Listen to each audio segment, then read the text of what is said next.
Hey, welcome back everyone. So I have the final reveal of my f-16 build. Now, sorry I don't have too much more in progress and kind of as I was working on it kind of video. One of the things with it is I was trying to get it done as soon as possible for nationals, and so there's a bit of crunch time that had to take place.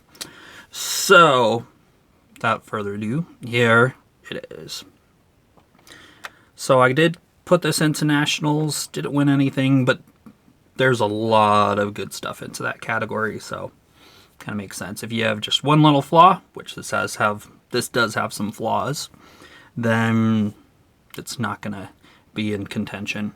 So one of the things that I added is we get into the stiffener plates, and I got this from Flying Leathernecks, and it definitely adds to it. So you can see, you know, these pieces here. And one thing that I had to do is I had to double it up because it didn't quite look thick enough. And then it's really just vinyl. So I put in a few of my rivet tools to actually add some structure to it and put some wash. And so you can see a lot of cool extra little detail for that. So that turned out pretty well. Other details, so you can see the final reveal of those static dischargers. They turned out real well. I think the black CA that I was using worked really well to kind of attach it, but also give it some resilience, so that worked out well. When it came to the decals, one thing that I wanted to do is paint my own no step lines, and I think that worked out pretty well, but some of it was a little bit tricky and I had to kind of blend it in because I did use some of the decal for the no step portion where it actually says no step. And so I had to do a bit of blending because it was a bit too stark in those areas. So that was one little thing that kind of threw me aside. And then the portions for the no steps back here was a little bit tricky. And then obviously the can is loose. It came undone a little bit, so I need to kind of fix that up a little bit and remove the gap to it, so kind of sand it up and shore it up. But those are the res kit exhausts, and I think they're pretty dang cool. I like the extra little detail that you have with those different markings. I don't know exactly what it is on those turkey feathers, what they actually do, but it's definitely a nice touch that you don't see anywhere else. So that was pretty cool. Other than that, we get into some of the decal markings. So they use the 2 Bobs decals, and not exactly the best end result on them, but it was probably more me. The decals were pretty thin, and so there's a few that I tried to play with a little bit and broke. So I think that's more on me than with them. So I had to do some touch-up work that you can kind of see a little bit of. But I think I did pretty good with the touch-up work. A few other things I noticed just now that may have been just enough to remove me from nationals is there's a little bit of a gap in between here and here. And that's just kind of how this is temporarily on normally. With that, and maybe this is popping up a little, so it's something I might need to address. The pitot tubes and angle of attack here are just a really cool added detail. Just make sure these angle of attack indicator sensors you put in last, because they are pretty dang easy to bend, and so I had to kind of bend them back, but it puts it right in scale for what they should look like. And then off of F-16s, I don't know how many of the pitot tubes I've broken over the years. So like having an actual metal one there is pretty awesome. I just wish it was more of a steel than brass, because you have to paint it, because the real one's not brass. So that's the only gripe I would have for there.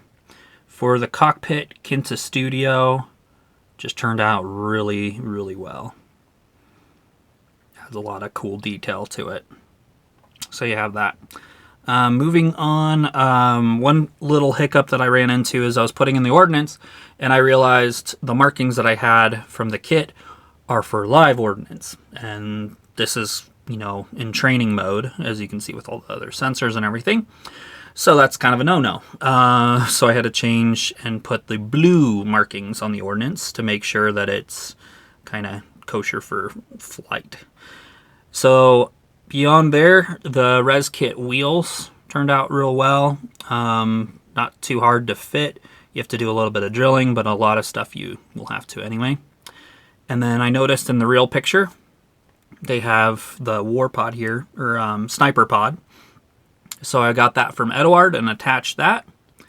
And yeah, so everything kind of turned out really well. Sorry, I wish I had more in progress of some of the steps, but to be honest, I was in a rush and probably wouldn't have been the best demonstration because there's plenty of goofs and there's plenty of fixing of goofs. So in the next series, what I'm going to do is more of getting into just some shorter videos that will explain more about the process of the build. And so just a quick tutorial on how to do oil streaking, how to do a panel wash, how to attach your canopies. Just short, concise videos.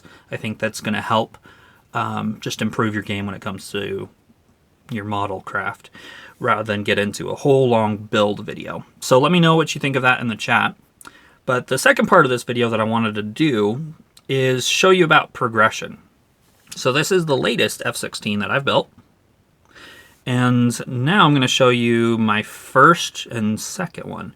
And it's really kind of humbling to just kind of see where you've come from and where you currently are at. So all these are the same Tamiya kit for the most part.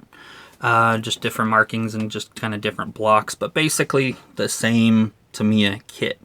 This is the first one I built, and yeah, it's a bit dusty. I built this probably 15 years ago. And so this, you can see very much before the days of airbrush. And I got into getting into a little bit of panel line washes, which not exactly the best execution. You can tell these horizontal stabilizers are very much have broken off, so you can see some poor glue jobs into it.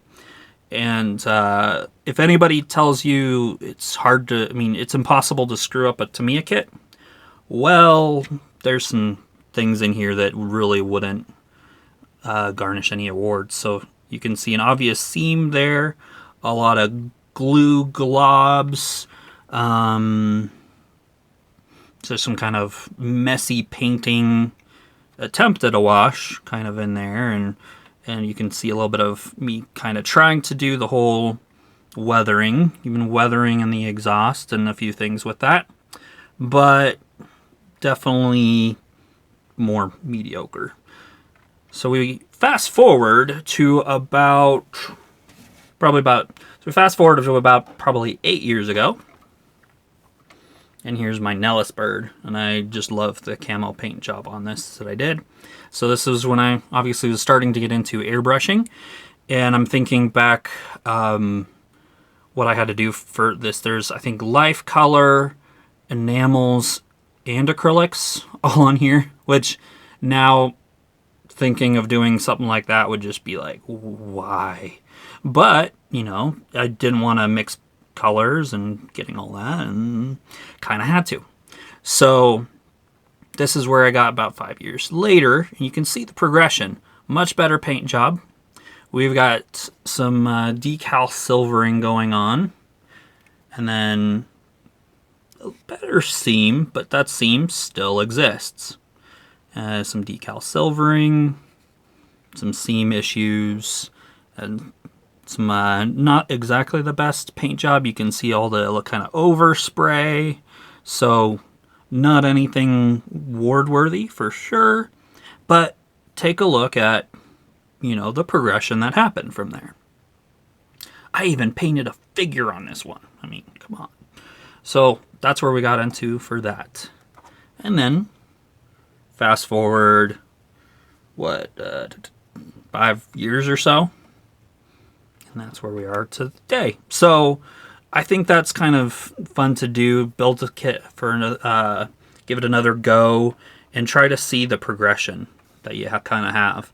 Going from maybe even if you have some of the kits that you was one of the first ones that you build it again and look how much you've progressed. And that's really one of the two things that matters. You're progressing and you're having fun.